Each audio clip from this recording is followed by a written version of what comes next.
Hi, it's Bob from HeCooksForMe.com. Welcome to my kitchen. Today I'm going to put together our sweet and spicy chili. Here's our chili fixins.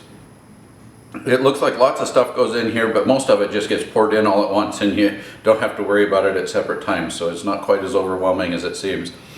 But there's a pound and a half of ground beef, a can of diced green chilies, a can of kidney beans, 2 cans of diced tomatoes, 2 cans of tomato sauce. I'm going to dice up a full onion, mince 2 cloves of garlic. I'm going to dice up half of a red pepper. And then these are jalapenos, and I will dice these up as well, but I'll take the seeds out of one and leave the seeds in one because we do like ours a little spicier. And then over here we have chili powder, and we're going to use 5 teaspoons of the chili powder, 1.5 teaspoons of cumin. The oregano is a teaspoon.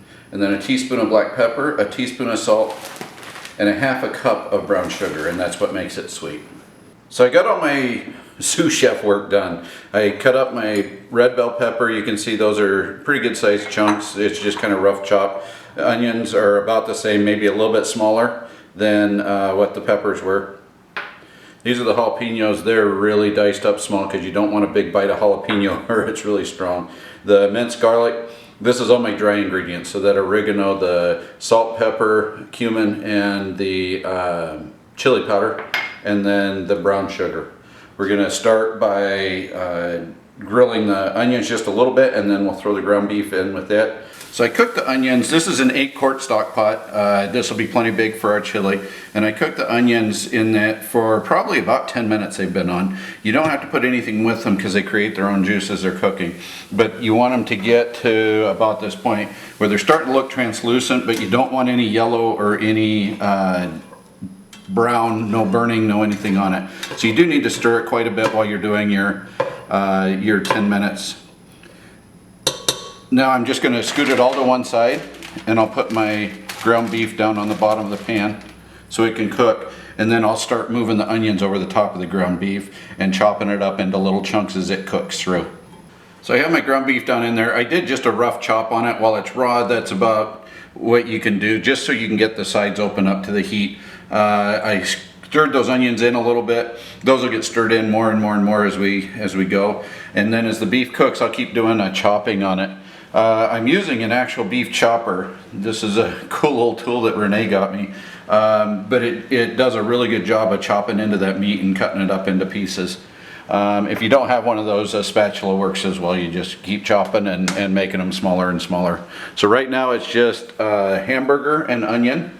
And I did get 93% lean hamburger, so I'm not going to get a lot of fat juice off of this. And we'll see if I need to drain it after this cooks through or not. My hamburger's getting close to brown through and cooked, so that's just the burger and the onion in there. Now I'm going to add my garlic. I don't like to add the garlic too early because it can really get bitter if it gets burnt at all. But I'll stir this in. I probably have 2, 3, 4 maybe minutes of cooking left in the meat, and then we'll drain it off and really get going on the chili. So even with the 93% lean, I have quite a bit of grease down in here. I don't know if you can see that down there, but I'm going to have to take that off. You don't want that much in there. Luckily, with the kidney beans, you want to wash and rinse those so that you get all of the red juice off of them before you put them in. So I have an empty kidney bean can that I'll just throw this grease in and let it cool down and solidify. So I got that grease pulled out of there just with a spoon, threw it in that can, made a little bit of a mess I had to clean up here. But so now I have the meat, the onions, and the garlic in here. So now we're just going to start adding everything else. So I'm going to put in my diced tomatoes, and these are still in their juice and everything. I didn't drain those. Those add some juice into the chili base. So 2 cans of the diced tomatoes. 2 cans of the tomato sauce.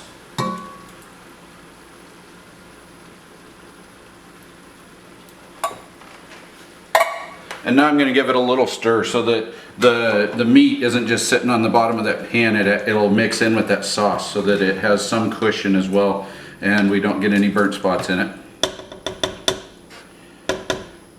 And then we'll go down and add the rest of our items.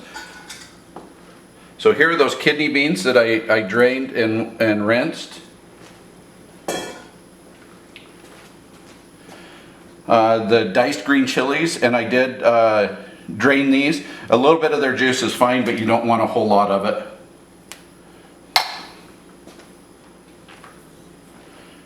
Red pepper.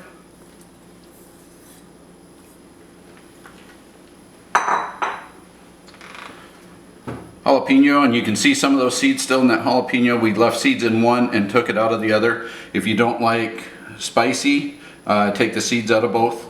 So make it however works for you. And then these are all our dry spices, so that cumin, oregano, salt, pepper, and chili powder, and the brown sugar.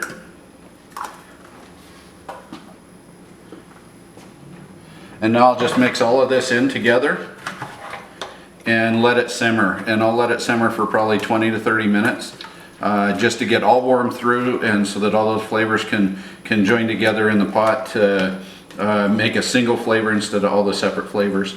So our chili simmered for about 20 minutes. Hopefully you can see all of the different vegetables in there. The hamburger, the beans, everything that's in that chili is just really tasty. And our bowl of chili. You can top this with all sorts of stuff. We've even gone so far as to set up a chili bar when we have friends over for this. And you can have grated cheddar, you can have sour cream, extra jalapenos, raw onion, the yellow onion on it, etc. Whatever you can think of that would taste good on there. And as far as wine with this, depending on how spicy you made it, makes a big difference. So if it's relatively spicy, like how we like ours, a Riesling, you don't want a sweet Riesling, you want a dry to semi-dry Riesling, works great with that. Otherwise, a California Zinfandel can really handle some heat and has the presence to be able to not be overtaken by something as sweet and bold as this chili. Thanks for watching. If you enjoyed this video, please give me a thumbs up, leave a comment, and consider hitting that red subscribe button. It really helps if you can share my videos with friends and family that might be interested, or watch some of the other videos on my channel. I hope this dish, or one of my other featured dishes, finds its way into your kitchen soon.